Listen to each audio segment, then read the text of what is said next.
the Jaron Ikner show. We're gonna get right into this. Apparently last time my intro was too long, and I don't like that. We're gonna get right into it. And if you're watching this live, you're probably watching this either on Twitch or YouTube, or you might be watching the replay on YouTube or Facebook. Either way, make sure you're following us, liking, subscribing, all that crap that goes down with these channels. Anyways, Jaron Ikner show, season 2, episode 4. We're getting right into this because I got a lot of things to talk about. One note real quick before we get into this. One thing that I want to say about this, the Jaron Ikner show, which is what you're watching right now. When it comes to the topics that I do on this show, I don't do them in order of importance. And what I mean by that is that like some of the things that I talk about are probably like more important than other things. But I've determined that I'm just going to talk about the things that I'm passionate about, that I feel like talking about. So that's basically what we're doing. And so when I talk about these topics, it's not like, because right now, just to kind of give you a preview of what we're talking about today's episode, we're going to talk about Dr. Doom, Robert Downey Jr., that whole situation. The new Xbox handheld, we're going to be talking about the situation with Bond and the new Bond movies that are coming out with Amazon. We're going to talk about ASAP Rocky, and then we're going to talk about Tesla. Now, in terms of like cultural importance, I feel like some of these things are more important than others, right? Like probably Tesla is probably a pretty important topic to talk about. But I've made a point to not be super political on these videos. We are going to touch on politics because it's important and it happens. Things be going down in the country and we got to discuss them. But beyond that, I'm trying to have fun with these episodes. We're already a week late. I was trying to go weekly, but last week I slipped up. But we back with 2 weeks. But anyways, I already said too much intro. We're talking right now currently about, we're not even talking about James Bond. We're talking about Dr. Doom. This is the one I'm super passionate about that we're going to spend the most time talking about today. So when it comes to the situation with Doom, if you guys have been following, which you probably have because the news has been everywhere, they basically have casted Robert Downey Jr. to play Dr. Doom in the upcoming Avengers movies. Now, it's a whole thing. It's a whole thing because basically like what we're talking about here is the idea that the Russo brothers, who have been brought back on to direct this film, have confirmed that Iron Man plays an important part of Dr. Doom's story. Now, what does that actually mean? What does that mean? That's a question that basically kind of is a spoiler, I guess. It's actually interesting that they even brought it up, to be honest, because it's like, okay, well, I mean, you kind of basically told us that Iron Man's returning because Iron Man's dead currently, right? But the theory is, which has been like a long-standing theory on the internet, is that essentially Dr. Doom's going to somehow use the multiverse to take over Iron Man's body and then use that body somehow to do Dr. Doom things, whatever those Dr. Doom things are. And to me, it's not very Doom-like.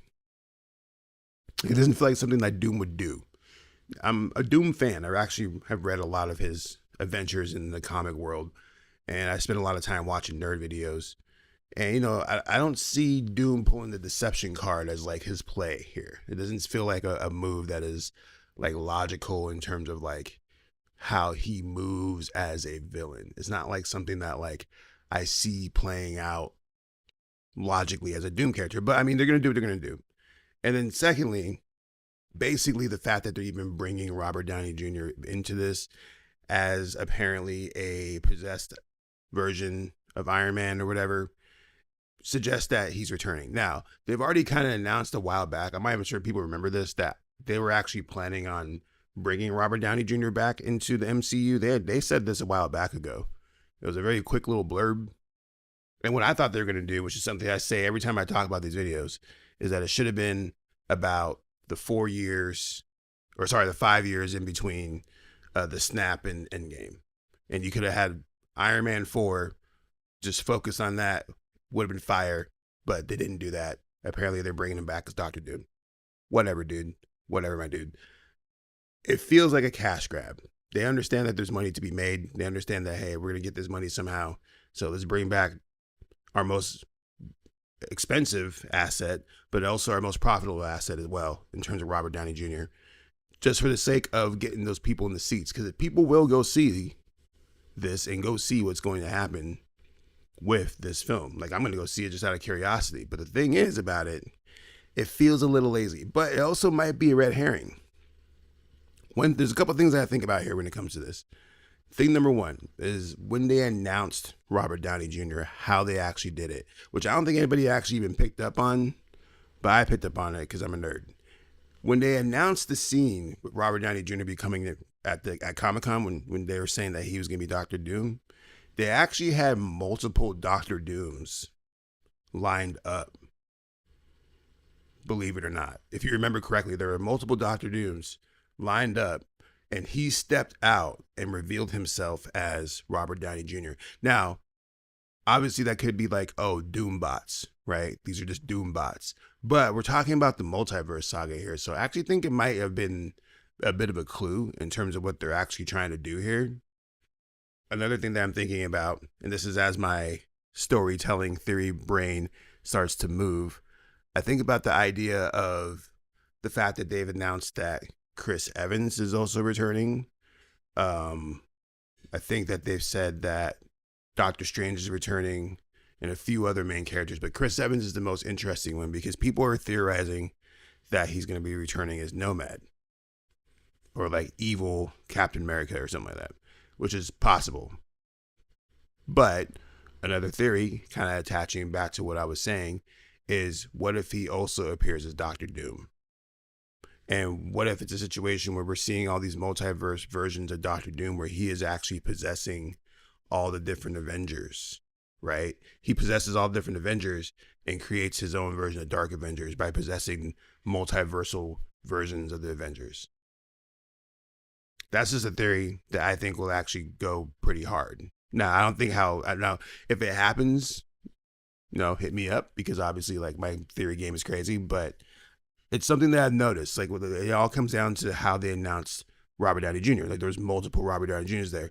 And it's almost kind of like a big red herring in the sense that I definitely think that we'll probably end up getting a new Doom who is not Robert Downey Jr. after Secret Wars when it's all said and done. Like when they reset the universe or whatever they decide to do, might get a Doctor Doom that's different. We actually might even see this Doctor Doom in the Fantastic Four film, but it seems as if though Doctor Doom is actually not a focal point in this film, which might be a good decision because they got to let this cook for a little bit. They got to let it cook for a little bit. I think there's a lot to kind of unpack here in terms of how they want to present the story. And Doom is a massively huge character. We're talking about Doctor Doom, who's like one of the most important characters in the MCU period. So there's a lot of pressure to like kind of make that work. And I think that, I don't know, we'll see. We'll see if they stick this landing.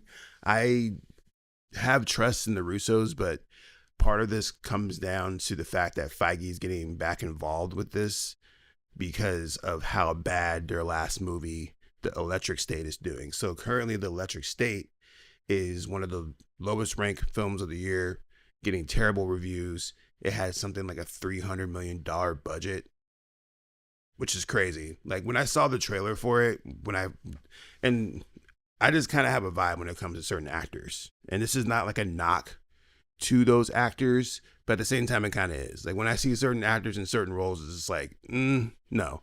So when I saw Millie Bobby Brown and Chris Pratt in this film as the lead characters of this film, where they're doing this whole journey stuff, I knew it was going to flop.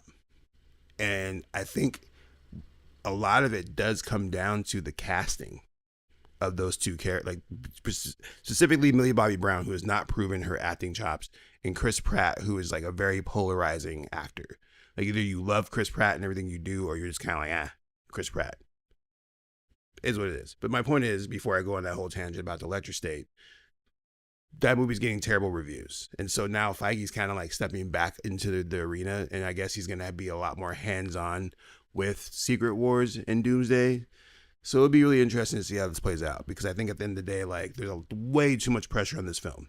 This might be like the make or break of the MCU, honestly. Like I think that if Doomsday is not at least a 9 out of 10 on the general consensus, it will flop and it might destroy the MCU. They'll keep pushing, And Secret Wars might be but Secret Wars might literally be like a death rattle, and they might have to cool out for like 5-6 years while they reboot with the X-Men or whoever, because that's kind of how important this film is in terms of like the level of it. We will see, though. We will see. I'm excited about it. I have faith in the MCU. I'm a big MCU fan, obviously, because I made the first topic of this episode about it. But it is what it is. We'll see. Moving on. So y'all saw the topic, so we'll talk about it. James Bond. So I'm not sure if you guys have been paying attention with James Bond and like that franchise and how it's been going down, but it's kind of crazy, and it's kind of a sign of the times in terms of this oligarchy that's kind of been building around us. So I'm going to try and paraphrase this and keep this as tight as possible in terms of the history of it leading up to this point. But essentially, the creators of James Bond, who have owned the franchise and had the creative control over it since the beginning, sold it to Amazon a while back. Part of that deal kind of included that they would keep the creative control of the vision of Bond moving forward.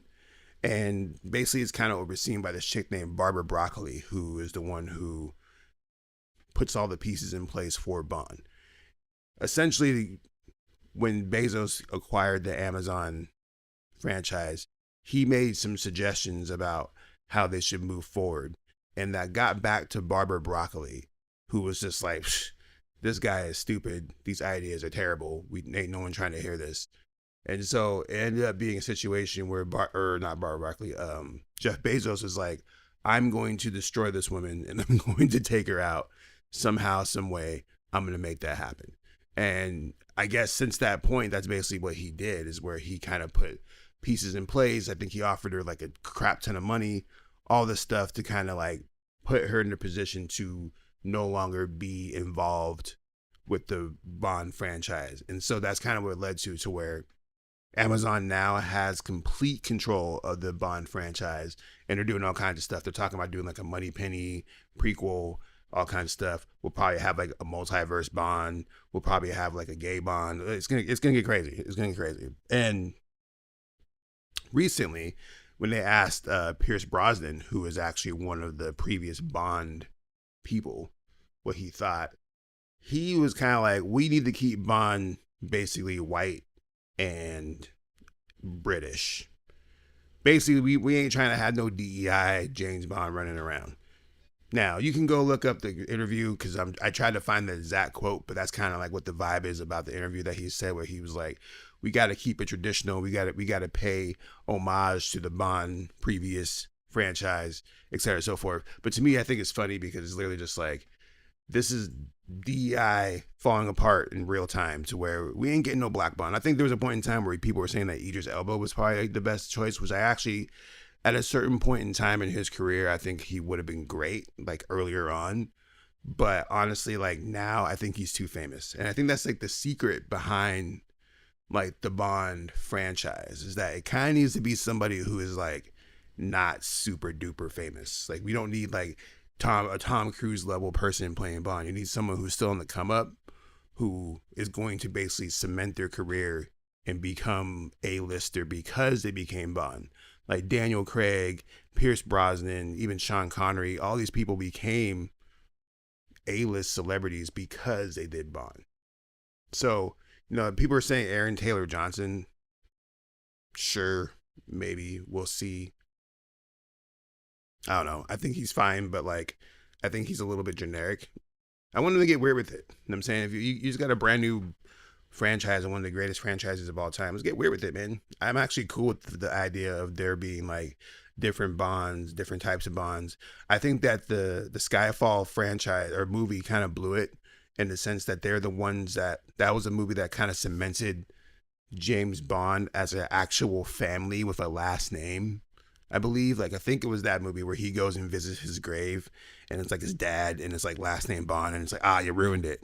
You ruined it, because it would have been a lot cooler if it was like Bond is a code name, right? And that it could be applied to anybody, 007, 00 whoever. That name James Bond is like an alias that is attached to you when you become an agent in the system. That was a theory that went around for a very long time as these movies were coming out. But then, yeah, with Skyfall, I think it was Skyfall. They were just like, nah, that's not the case. He's actually like that's his real name, and these are his parents, and it's like, oh, ruined. But they could reboot. You know what I'm saying, they own the franchise now, so they can just restart the whole thing and start it from the jump. We'll see what happens. I don't know, but I'm kind of excited though, 'cause I actually really enjoy Bond movies. They're usually pretty action packed and pretty good. The last couple were fine, but I don't know. You guys let me know what you think about that, because I think that when it comes to James Bond and being in the hands of Amazon, it's going to be either like the utmost fires of fire, or it's going to be trash. Because that's basically how Amazon works. Either it's like super duper fire, or it's trash. Either it's like The Boys or Invincible, or it's like Lord of the Rings, which is mid at best. Anyways, moving on the topics. We're talking next about the Xbox handheld. So Xbox is doing a lot of weird stuff lately. First of all, they came out and they were like, yo, so we're probably not even going to drop like another system. Like, we might drop one. Like, if so, it's going to be like some PC type of vibe where it's like attached to your TV, like a computer. Like, it's going to be like a console friendly PC. It's not going to be like a game system. I don't even know what that even means. Like, I'm not sure if that means you can like do like FL Studio or something. I don't even know what that means in terms of like what Xbox trying to do. But they're like switching up their strategy in terms of like how they're approaching the gaming market.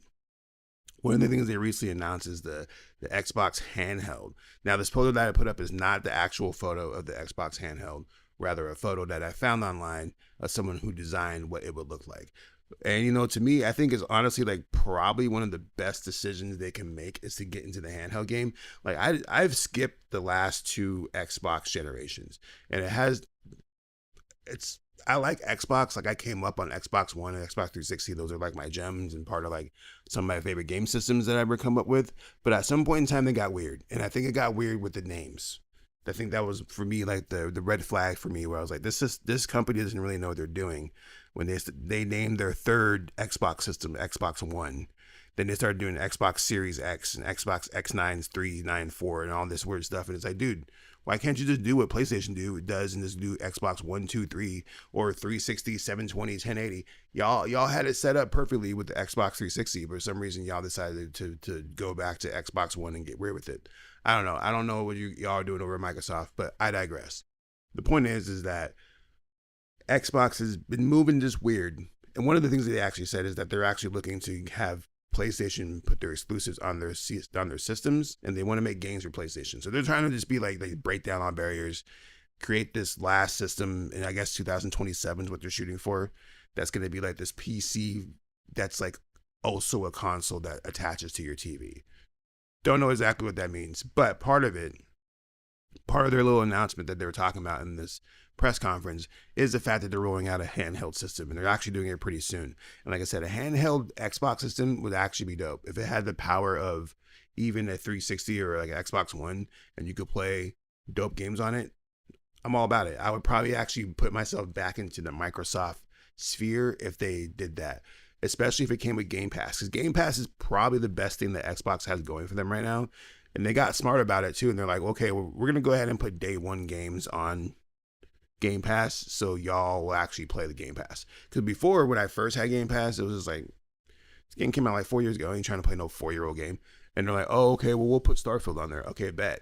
So I played Starfield on Game Pass when the day it came out, which would probably be the only time I would play it.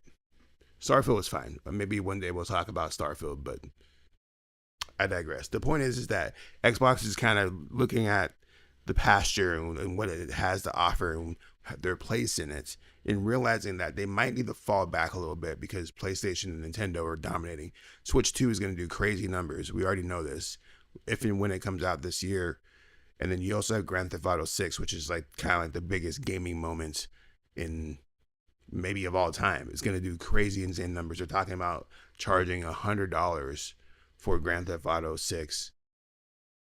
I don't even know if I'm probably still going to buy it, honestly. It's the most anticipated game of all time, so they can charge whatever and people will buy it. But the part about that is the fact that if they do that, it's going to change and shift the scape and scope of the industry. Games are going to start costing $80, $90, $100 just because Grand Theft Auto got away with it. So get ready for that, because that's how it is for all my gamers out there. But anyways, are you guys excited about the Xbox handheld? I'm curious to know what you guys think. Let me know in the comments. Will you cop the Xbox handheld if and when it comes out? I think it's a dope idea. We'll see how it is. We'll see how it goes. Anyways, moving on. Let's talk about ASAP Rocky. So ASAP Rockington has been dealing with this case for a minute now. He's basically trying to, I think it was a gun charge. I should have been a lot more prepared for it. But he's been dealing with this gun charge for a minute now, to where if he was convicted, he could have faced 20 years in jail. But recently, I think it was at the time of the shooting, it was like last week, he basically got off, not guilty on all charges. And the first thing he did was crowd surfed on his wife, who was in the audience. And it's cute, it's adorable. But, you know, when it comes to that situation, I really hope, and I don't know if ASAP Rocky's watching this or not, but it's like, you are now in a different realm of your life. And obviously, like, the situation happened before, like, you knocked up Rihanna multiple times. Rumor has it she's pregnant again, different discussion. But at this point in your life, like, you're now raising these kids, you have businesses, you have all this money, you have all these things that are going so well for you. And I pray to God that you hope that you learn a lesson in all this, because this is not the first time that you dealt with this, right? Like, thank God that Donald Trump was around. I hate saying that, but thank God that he was around when you went to jail, when you were in Sweden doing whatever you were doing in Sweden, and you were locked up for however long. That was Trump who got you out. And that's a crazy situation that even happened like that. But my point being is that you keep kind of putting yourself in these situations that could potentially ruin your life forever. And you have one of the most famous and beautiful people on your arm, and you got her pregnant, and now you're running this business and like these companies, and you have an album that people have been waiting on for years now. It was all these, like, so you have all these things going for you, and you have this hope that you eventually see the light, and we see like a huge mature growth, because A$AP Rocky is actually one of my favorite artists in the hip hop realm. Like, if I have like a personal top 10 list, not based off of accolades or sales or clout or anything like that, just like my personal like list of artists I like to listen to, A$AP Rocky would probably sneak in at 10 or 11. And what's crazy about it is, like, this dude has done a lot of crazy stuff to like almost ruin his life, but he gets off by like the thinnest hair. And the situation with this case is another example where he just barely squeaks by and is barely able to, fight for his freedom on this. So, like I said, that was a plea from me directly to A$AP Rocky. Like, I highly doubt that he's going to see this.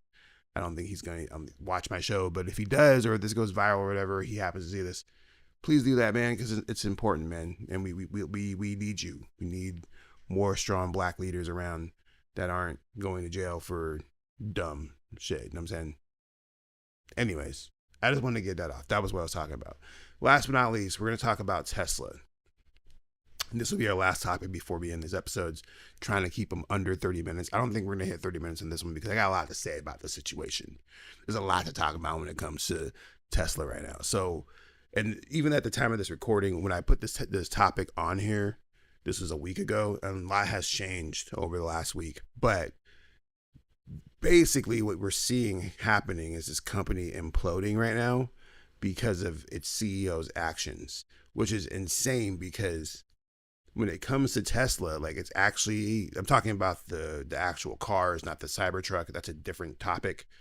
The Tesla is actually a great car, and a lot of people that I know drive Teslas because they enjoy the product, and it has all kinds of cool features, and it's trendy, and it's stylish, and it's relatively inexpensive to the point where people want to do that, and it's green, and it's like attracted all these different people who are trying to help the environment, and like, it's such a good product on paper, right? It's one of those rare products where like you expect to see great results because of how good it is. But that's the crazy part about it, when you seeing people burn down Teslas in front of dealerships and vandalizing them and doing all kinds of wild stuff with like projectors in the back of Cybertrucks and stuff like that. All because of the owner and the CEO and his antics. And part of me seeing all this makes me fearful, but it also kind of gives me faith. Just because I had to be dead ass honest, I've been kind of nervous about how society's been going in terms of like, you know, the potential oligarchy that's building around us right now and all these things that are happening on a political scale, potential World War III, all these things are happening.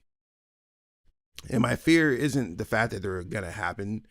My fear is how people are responding to it. And initially, my thought process was like, people don't really give a F anymore, dog. Like, everybody's so apathetic. Everybody's so worried about what they're doing with their own lives that, like, a nuclear explosion could go down in the next town and people just be like, oh, is it blowing my way? Nope. Okay, cool. Keep it moving. That's kind of how I feel most of this country is right now. Just kind of numb to what's happening.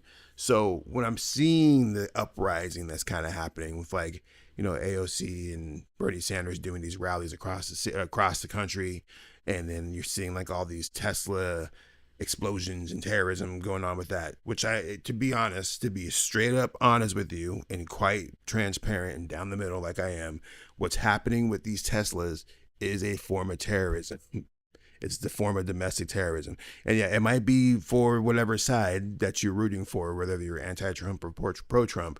The straight and narrow definition of what's happening with these people going around and blowing up these Teslas and destroying them and vandalizing them in the sake of a rebellious nature towards the establishment is literally domestic terrorism. So let's go ahead and establish that before people start hopping on here and be like, well, just making that clear. It is a form of terrorism. But revolutions in nature are terrorist acts.